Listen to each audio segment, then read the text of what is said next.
After that, Deus then made a contract for the two of them. The contract had 5 provisions. First, Party B would invite Party A as a hero companion. Second, Party B would carry out all orders from Party A wholeheartedly. Third, the relationship would continue as long as Party A wanted it, and only Party A could cancel the contract. Fourth, the fame and fortune of the adventure would be distributed by Party B according to Party A's wishes, whenever Party A wanted it. Fifth, Party B could not object to the above conditions. After reading the provisions, somehow Zeke felt like this was an unfair contract. Deus then told him to certify his name if he agreed to this contract. Then the contract would be executed, although Zeke was a little hesitant at first, but he then quickly established his heart for fame and fortune, and he immediately signed the contract. Deus smiled happily at that. Then it was time for his debut to begin. He then told Zeke to kill that dragon. Zeke was then confused by it.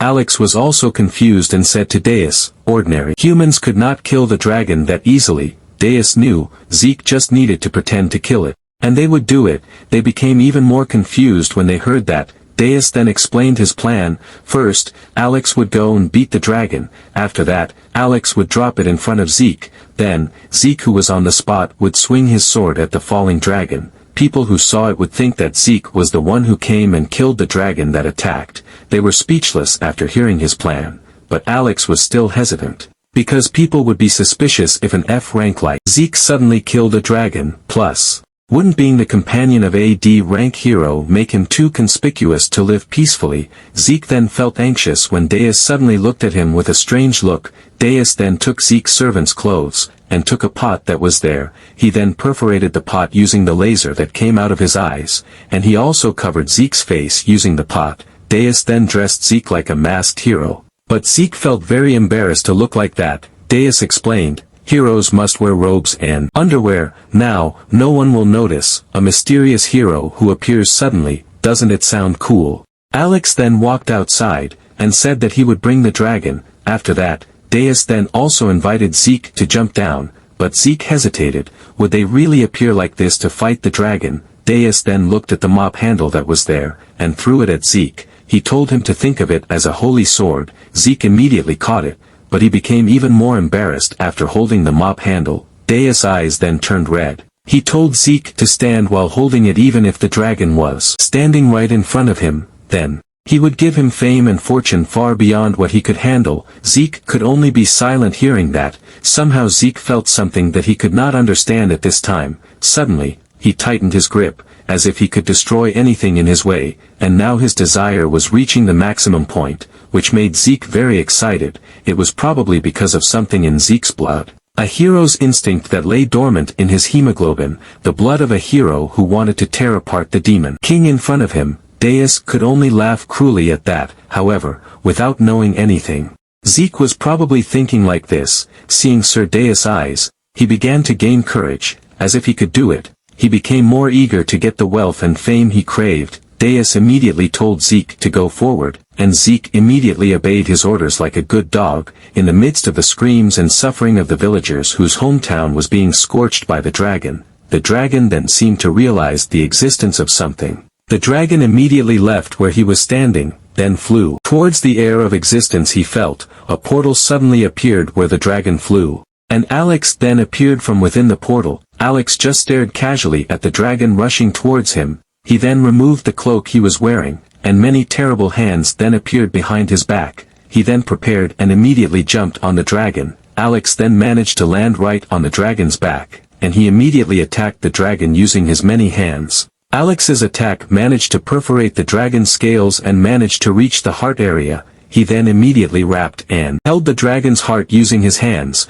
Alex then threatened the dragon not to refuse his orders, because he had his heart. Before that, he wanted to ask him this: why did he appear in this place? Didn't you dragons and humans make a peace treaty? But Alex was then surprised when he saw many strange creatures suddenly appear on the dragon's back, and the dragon then spoke using an unknown language. Alex was shocked and asked, how could a dragon like you understand such a contemptible language? Alex felt that something must be wrong. Alex looked very unhappy at this time. He then immediately attacked the dragon. Zeke then rushed over and saw the dragon who was now being beaten by Alex. He could only be silent while wearing that humiliating outfit. He then heard the exclamations of people who were surprised to see him not hiding. They asked questions. Did he try to fight the dragon alone? Was he a hero? But they felt Zeke was just a pervert when they saw his clothes. Zeke was very embarrassed when he heard that. His fear and shame were mixed together. But he then saw Deus, who was sitting while encouraging him.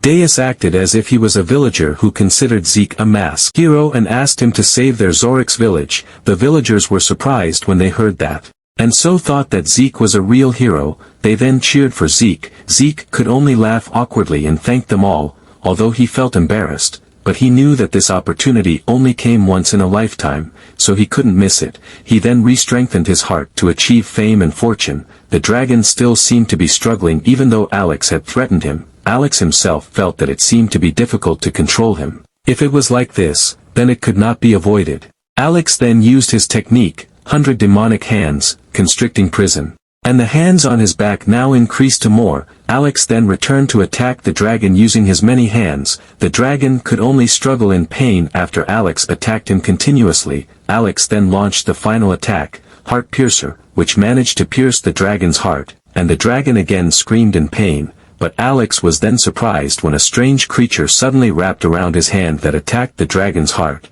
Before his death, the dragon then advised, he told Alex to be ready. He clearly saw it. He who was thought to have died, had returned. This lie. But unfortunately the dragon did not manage to finish his last words, and Alex was surprised when the strange creature then attacked and wrapped around his body, and Alex then understood what really happened. While Deus himself was now confused when he saw Alex not coming down. He was very bored at this time. He was also confused why Alex took so long just to kill a dragon. After the strange creature turned around wrapped around Alex, the dragon's eyes then lost their light, and he stopped struggling, then immediately fell down. Deus, who saw that, then called Zeke and told him to get ready. Deus told him to make sure the timing was right and then swing his sword. Zeke could only stand still because of nervousness. When he saw the dragon slowly approaching, he then called Deus and said that he didn't want to die. Deus just laughed amused at that. He then swore on his behalf, no matter what the outcome, he would not let him die. Zeke then became determined again when he got assurance from Deus. Seeing the dragon that was getting closer, Zeke then encouraged himself that he could do it. He then did an attack horse and shouted his technique, Moonlight Glow, first chapter. While Alex himself was now struggling against the strange creature that seemed to be about to swallow him. Alex looked very difficult when the creature wrapped around him very tightly. He was helpless and could only scream. The creature then spread to various parts of his body, until some of his hands were now successfully swallowed by the creature and turned against him. Alex felt very annoyed at this time. He then glanced down, to where Deus and Zeke were. He then used his technique, 100 demonic hands, 1000 glow whip, and immediately attacked the creature using his hand slash. The movement was quite successful because it succeeded in knocking the creature's body off its body. Alex then gripped the creature's body, which had now swallowed half its head, and immediately pulled it out. Deus was now looking at the dragon who was getting closer without knowing what happened to Alex. Alex had to slow down a little, otherwise Zeke would die crushed. But Alex is currently too busy fighting the strange creature to care about that, and when the dragon is about to fall down, Alex is still having trouble untangling the creature's entanglement. The residents panicked when they saw the dragon approaching. Zeke himself felt very nervous at this time until he made his hands tremble, until finally the dragon was right above him. Deus then confusedly called Alex and asked, what was he doing? He had to slow down now, until he finally saw the state of Alex, who was now struggling against the strange creature that was about to swallow him. He was quite surprised to see that, without knowing what was going on. Zeke then prepared for the action. He braced himself. No matter what happened, he would not be afraid. He would defeat it with one slash. Zeke then recalled his past when he was taught the sword technique, Moonlight Glow, by his father. His father said, this sword technique is a secret passed down through generations in their family.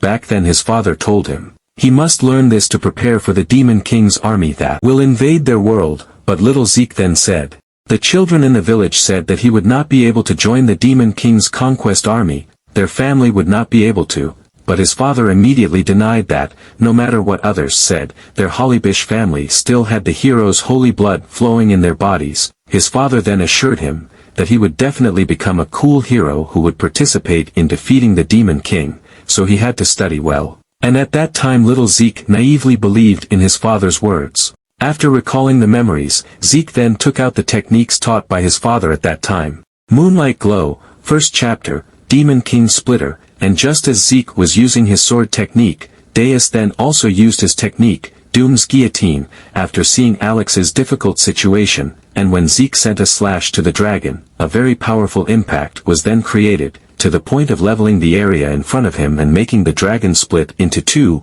Zeke did not know what happened because he closed his eyes. And when he opened his eyes, how surprised he was after witnessing what happened in front of him. He could only be confused to look around. Because of how powerful the impact of the attack was, he also heard the cheers of the residents who thought he was the hero who managed to kill the dragon. Cheers from the residents echoed and considered Zeke a hero, and Zeke was so confused by this situation that it made his head dizzy. Deus then cleared his throat to get Zeke's attention. Deus said, "Wouldn't it be better if he changed clothes and hid?" Zeke finally realized that, and immediately ran away, while Alex himself is now hanging on a cross, with the condition that half of his face now has marks from the strange monster. He then glanced at the dragon's corpse which now only leaves his head. He thinks, the person he thought was dead, has returned, and the day then changed. Deus felt happy after waking up from her deep sleep. Alex then brought him a drink after seeing him wake up from his sleep. He heard that humans start their day by drinking a cup of coffee in the morning.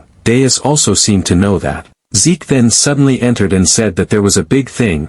They were confusedly staring at him. Zeke happily said, the whole village was busy looking for the masked hero. They said we had to welcome him as the hero of our village. But Deus asked, why did he look like that? Zeke seemed to have just realized it. He could only laugh awkwardly. Because of yesterday's incident, the village area became chaotic. He had just finished helping to clean up. The pay for the job was quite good. Deus didn't care too much about it. He was quite happy because everything went according to plan. He then glanced at the sun that was shining very brightly, woke up and saw the refreshing sunshine, with the fragrant morning coffee. Deus felt that the morning on the surface was quite good. Hearing that, Alex said, his coffee was flavored with dragon tongue in his left eye. He was happy that Deus liked it, while the villagers themselves are now working together to rebuild their village, after it was destroyed by the dragon attack incident yesterday. All residents from all walks of life are working together to help rebuild their village. The men will do the heavy work, while the women will make food for them. There is also seen Zeke who is now helping lift rocks. Deus himself just stares bored at them. Everyone is working hard to rebuild this paltry village. He also sees Zeke who is also working hard. Alex said, yesterday he talked to Zeke. Zeke said he has been doing odd jobs since he was a child. It takes a lot of money to raising heroes. While his own family is poor, he has been a grave digger, a laundress, a cleaner, a woodcutter, etc. It would be faster to mention a job he has never done than the other way around. He heard that Zeke has even worked in a shady bar. Deus was silent for a moment hearing that. He then said that he had already decided. Alex himself was confused to hear that, since they had found a hero, and he was also too lazy to travel to other places. He then decided to start in this village. The village was indeed small and trivial, but somehow, he liked it. This was the beginning of Deus the human. He then asked Alex, should they leave and let Zeke alone work? Alex then confusedly asked where. Deus said to go sell dragon scales. Dragon scales are very expensive weapon materials. Their target is to become top 2%. But Alex said that they were all taken by the Hero Guild last night. Deus was then shocked to hear that. Alex continued, they took it because the dragon corpse was too strong for ordinary people to handle. Deus became even more angry after hearing that. He felt that he had wasted time to catch it. He then invited Alex to leave. Alex was again confused to hear that and asked where. Deus said, to destroy the Hero Guild. Alex was dumbfounded after hearing that. He then tried to stop Deus. But it was useless. The Hero Guild is the headquarters of operations for the heroes, even though Deus is strong. But Alex felt he could not defeat all the heroes alone. And if the heroes find out that there is no demon king in the demon realm, then that's the end. Alex then tried to convince him, didn't you say you would be a hero's companion? Deus then asked. Then, Alex continued, in the human world, he had to register as a hero in the guild to be recognized as an official hero. If the Hero Guild disappears, then who will give the hero certificate to Zeke? Deus was silent for a moment hearing that. He then pondered it seriously. Alex also felt that he had prevented the destruction of the demon race after seeing that, but Deus then invited him to go to another place. Alex became even more confused and asked where else. Deus said they would overcome the loss by looting neighboring countries. Alex was dumbfounded to hear that. He then asked, didn't he say he would become Deus the human? But Deus casually said he would start tomorrow. Alex also suggested why don't they just go back to the demon realm, but that was certainly ignored by Deus, and they then traveled through a very beautiful meadow. Alex then tried to call Deus, but there was absolutely no response. He then tried to call him once, but he then again did not get a response. Alex then called him loudly, which managed to surprise Deus, who was asleep. He was already wandering around as he pleased. Alex then asked him to immediately return to the demon realm. The entire demon realm was waiting for his arrival. The fateful day was 20 years from now. They didn't have time to waste like this. He had to complete the Demon King arcs as soon as possible and rule the world, but Deus casually said that it's none of his business. Just because they want him to do it doesn't mean he has to do it. A Demon King will appear, and he will attack the human realm. It's such an obvious thing to do that nobody thinks it's mandatory, including the 665 Demon Kings before him, the whole of Demon Realm, and the humans who are to be attacked all accept it to be as natural as. Hearing that, Deus just said, if everything goes as expected, why are God even needed? Deus told him to just think it's a good experience and just accept it. There will be no more Demon King. Alex then asked him to at least give birth to the 666th Demon King. No matter which woman it was, Deus certainly did not agree with that. Alex then said that he would not leave his side before he gave them offspring. Deus had no problem with that, because then Alex could be his servant for life. Alex could only surrender to Deus' arbitrary attitude. He then asked if he himself should find a bride for him. Hearing that, Deus then threatened, if once again he discussed marriage, he himself would destroy the entire demon realm with his own hands. Alex could only remain silent. Hearing that, Deus then asked if it could even be done. Alex was confused to hear that and asked what he meant. Deus blushingly said, he meant, like the princess at that time. Was it possible? While Alex was still confused about what he meant, Deus then continued, as he knew, sort of, but Deus was too embarrassed to continue his words, and Alex still didn't know what he meant. Deus then exasperatedly said, he meant pregnant, although humans and demons are different species. Can they get pregnant? Alex finally understood what he meant. He then confirmed it. Deus looked happy when he heard that. Alex explained, the reproductive process between demons and humans is basically the same. Generally, human males will produce sperm in the testicles before expelling them. When the sperm cells enter the female uterus, they will then merge with the egg, and will give birth to a child after 37 to 42 weeks.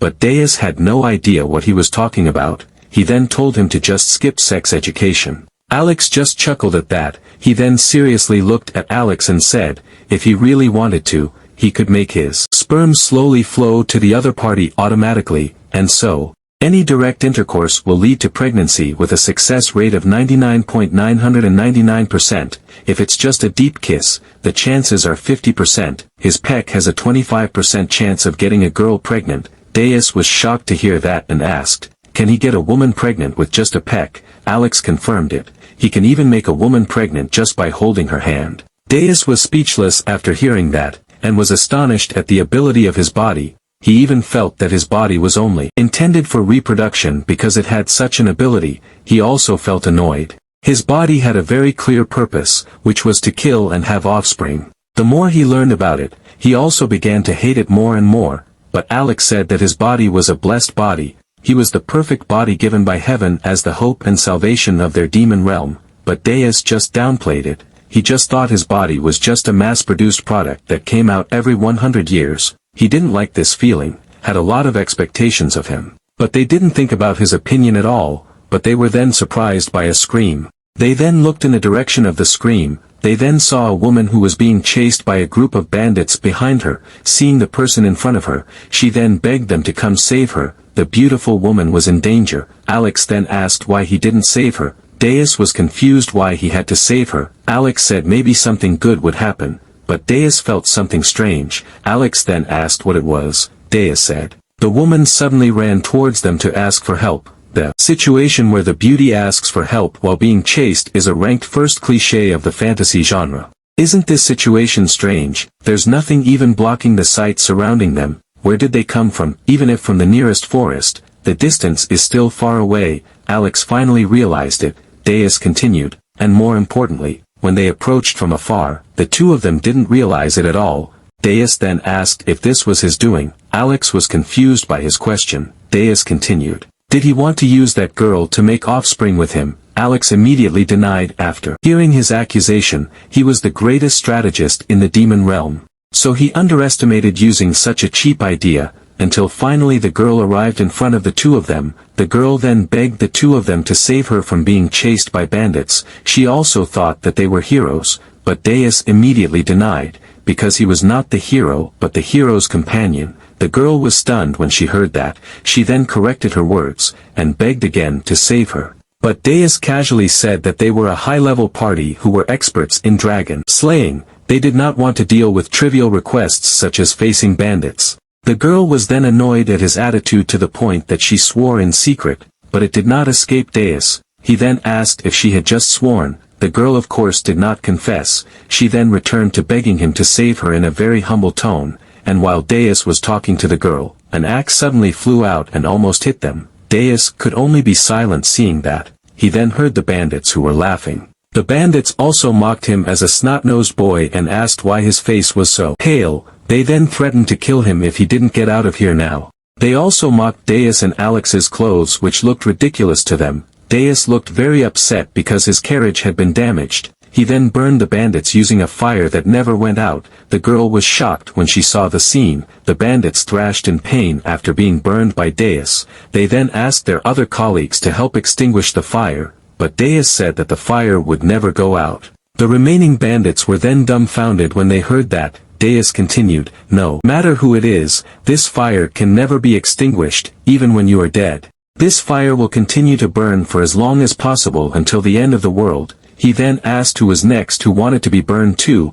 The bandits were then very scared and immediately ran away from there. The girl was happy because she finally managed to get free from the bandits' pursuit. Deus then told her to leave because her business was over. The girl then asked him to wait a minute. Their temple had been occupied by the bandits, all the priestesses had been made slaves, and the holy relics had been stolen. She then begged Deus to help reclaim their temple from the damned bandits. But Deus said that he was not willing to do such a lowly quest. He then invited Alex to leave here, and Alex immediately accepted his orders. The girl immediately became panicked and asked them to wait for a while. She heard him mention the dragon earlier. She then asked him to imagine when a hero's companion wore equipment made from dragon body parts. The temple occupied by the bandits was the most sacred place for dragons, the place where the dragon god stopped. The true gold dragon's temple. If he succeeded in eliminating the bandits, she promised to reward him with the true gold dragon's helmet. Deus was a little impressed after hearing that.